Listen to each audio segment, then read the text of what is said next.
بسم اللہ الرحمن الرحیم۔ السلام علیکم ناظرین۔ جو افراد کم عمری میں شادی کرتے ہیں وہ بہت سے گناہوں سے بچے رہتے ہیں اور ان پر بڑھاپا بھی جلدی نہیں آتا۔ اگر آپ اپنی جلد کو ہمیشہ جوان رکھنا چاہتے ہیں تو روزانہ دہی کھانا مت بھولیں۔ نہانے سے 10 منٹ پہلے ناریل کے تیل کی چہرے پر مالش کریں، اس سے آپ کی جلد نرم و ملائم اور اچھی رہتی ہے۔ نہانے کے فوراً بعد سرما مت لگایا کریں، اس سے بینائی کے کم ہونے کا خدشہ ہوتا ہے۔ جو عورت چلغوزہ کھاتی ہے وہ عورت کبھی جلدی بوڑھی نہیں ہوتی۔ زیادہ کڑوی چیزیں کھانے سے چہرے کا رنگ کالا ہونے لگتا ہے۔ گوشت کھانے کے بعد اگر ہو سکے تو دودھ پی لیا کرو، ورنہ دانتوں میں کیڑا لگ جائے گا۔ کھانا کھا کر فوری نہایا مت کریں، ورنہ آپ کا پیٹ باہر نکل آئے گا۔ چاول زیادہ کھانے سے پرہیز کیا کرو، ورنہ آپ کے جگر کو خون بنانے میں مشکل ہو جائے گی۔ سر میں کڑوا تیل لگا کر نہانے سے سر کی جوئیں مر جاتی ہیں۔ جس پانی کے اندر انڈا ابالا جائے اس پانی میں اپنا منہ دھو لیا کریں، اس سے منہ کی جھریاں ختم ہو جائیں گی۔ کوشش کریں ہر ہفتے میں 2 سے 3 روزے لگاتار ضرور رکھیں، اس سے موٹاپا کم ہو جائے گا۔ تربوز کھانے کے بعد تھوڑا سا نمک چاٹ لو، اس طرح بدہضمی نہیں ہوگی۔ جب گھر میں گوبھی پکائیں تو 5 کالی مرچیں ڈال دیں، بادی پن کا خطرہ کم ہو جاتا ہے۔ جمائی کو روکنے کی کوشش نہ کیا کریں، اس سے دماغ کی رگ پھٹنے کا خطرہ ہوتا ہے۔ اگر آپ اپنے گردوں کو توانا رکھنا چاہتے ہیں تو سونے سے پہلے باتھ روم سے ہو لیا کریں۔ اگر پانی پینے کے دوران لیموں کو چاٹ لیں، اس سے موٹاپا جلدی کم ہو جاتا ہے۔ ایسا گھر جس میں جانداروں کی تصویریں لٹکی ہوں، وہاں رحمت کے فرشتے نہیں آتے۔ پیشاب کے قطرے آتے ہوں تو سونف اور الائچی کو پانی میں ڈال کر پیو۔ کڑوے بادام کبھی نہ کھانا، کیونکہ اس سے آنکھوں کی بینائی کم ہونے لگتی ہے۔ جو افراد اکثر لیٹ کر کھاتے پیتے ہیں ان پر بڑھاپا جلدی طاری ہوتا ہے۔ اگر نیند زیادہ آتی ہو تو دودھ کے اندر الائچی ڈال کر پی لیا کرو۔ سورج مکھی کے تیل کی پاؤں پر مالش کرنے سے قد بڑھنے لگتا ہے۔ نہار منہ دہی کے استعمال سے بڑھتا ہوا پیٹ کم ہونے لگتا ہے۔ دسترخوان پر پیٹ کی اور غصے کے اندر ہاتھوں کی حفاظت کیا کریں۔ بکرے کا گوشت ہفتے میں 1 بار کھانے سے بوڑھے بھی جوان ہو جائیں گے۔ 1 گلاس دودھ میں 5 کھجوریں، 1 چمچ دیسی گھی اور حسب ذائقہ چینی ڈال کر اس کو گرم کر کے ٹھنڈا کریں، اس کا جوس بنا کر پی لیں۔ خون کی کمی اور جسمانی کمزوری دور ہوگی۔ عورت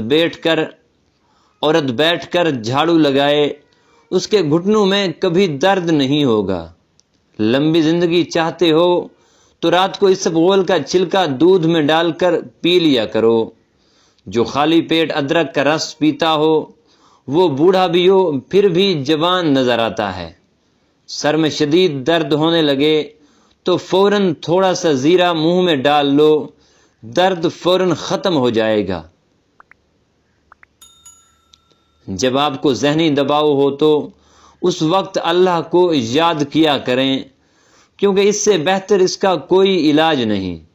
اگر آپ کے چہرے کا رنگ سانولا ہے تو اس کے لیے عرق گلاب فائدہ مند ثابت ہوگا۔ چائے کو ہمیشہ تھوڑا ٹھنڈا کر کے پینا چاہیے۔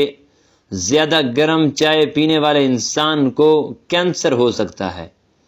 دل کی بیماری سے بچنا چاہتے ہیں تو روزانہ صبح کے کھانے میں پیاز ضرور کھائیں، اس سے دل کی دھڑکن بہتر کام کرتی ہے۔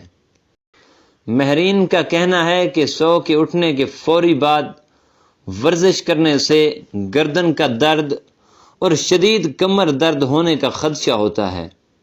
اس لیے سو کے اٹھنے کے بعد کچھ سرگرمیاں ضرور کریں یا چہل قدمی کر کے پھر ورزش کریں۔ اکثر ہونٹ پھٹ جاتے ہیں، اس کے لیے گائے کا کچا دودھ ہونٹوں پر روزانہ لگائیں۔ چھالوں پر ہری دھنیا کا عرق لگانے سے چھالے دور ہو جاتے ہیں۔ بھاپ سے ہاتھ جل جائے تو متاثرہ جگہ پر آلو کے ٹکڑے کاٹ کر ملیں۔ پیٹ میں ہر وقت گیس رہتی ہو تو میتھی کے بیج کو کھا لیا کریں۔ ایک گھونٹ پانی کے ساتھ چھوٹی الائچی کو کھا لینے سے چکر آنا بند ہو جاتے ہیں۔ زیرے کو بھون کر کھانے سے منہ کی بدبو دور ہو جاتی ہے۔ منہ کی بدبو کی بڑی وجہ قبض ہے۔ پانی کے ساتھ لونگ کھانے سے زندگی بھر دمہ نہیں ہوگا۔ ناریل کھاؤ، ہڈیاں مضبوط ہوتی ہیں۔ چہرے پر کیل مہاسے نکل آئیں تو کیل مہاسوں پر شہد کا مساج کرنے سے کیل مہاسے ہمیشہ کے لیے ختم ہو جائیں گے۔ چہرے کی چکناہٹ کو دور کرنے کے لیے ایلو ویرا کاٹ کر چہرے پر لگا لو، چہرے کی چکناہٹ ختم ہو جاتی ہے۔ روٹی کے بعد سیب کا چھوٹا ٹکڑا کھا لینے سے روٹی جلدی ہضم ہو جاتی ہے۔ زیرے کو پیس کر بالوں میں لگانے سے بال لمبے ہونا شروع ہو جاتے ہیں۔ کلونجی میں دہی شامل کر کے چہرے پر لگانے سے چہرے کی جھریاں ختم ہو جاتی ہیں۔ ریڑھ کا مربع دودھ کے ساتھ کھا لینے سے انسان کا موٹاپا کم ہوتا ہے۔ جن عورتوں کو حمل نہ ٹھہرتا ہو وہ رات کو دودھ میں کلونجی اور شہد ملا کر ان دونوں کو پی لیا کریں۔ اوٹنی کا دودھ بھوک کی کمی کو دور کرتا ہے۔ گلا خراب ہو جائے تو گلے کے اوپر ملٹھی کا مساج کرو، گلا ٹھیک ہو جاتا ہے۔ کھجور کی گٹھلی کو پیس کر دودھ میں شامل کر کے پی لو، چہرے کی رنگت صاف ہو جائے گی۔ خربوزے کے بیج خشک کر کے چبانے سے بڑھتا ہوا پیٹ اندر چلا جاتا ہے۔ ایلو ویرا کا پانی ہاتھوں اور پیروں پر لگانے سے پیر نرم و ملائم ہو جاتے ہیں۔ زیادہ سوچنے کی عادت دماغی صلاحیت کو کم کر دیتی ہے۔ اگر دودھ کو ابالتے وقت ایک الائچی کو اس میں شامل کر لیں تو دودھ خراب نہیں ہوتا۔ پٹھوں کے درد اور کھچاؤ کے لیے 1 چمچ بادام کا تیل تھوڑا سا گرم کر کے متاثرہ جگہ پر مالش کر لیں، انشاءاللہ آرام آ جائے گا۔ ہفتے میں 1 مرتبہ اپنے بالوں کو کچے دودھ سے ضرور دھو لیا کریں۔ آپ کے بال صحت مند، توانا نظر آئیں گے اور جلدی سفید بھی نہیں ہوں گے۔ ناظرین، اگر ہماری یہ ویڈیو آپ کو پسند آئی ہے تو ہمارے چینل کو لائک اور سبسکرائب کر دیں۔ اللہ حافظ۔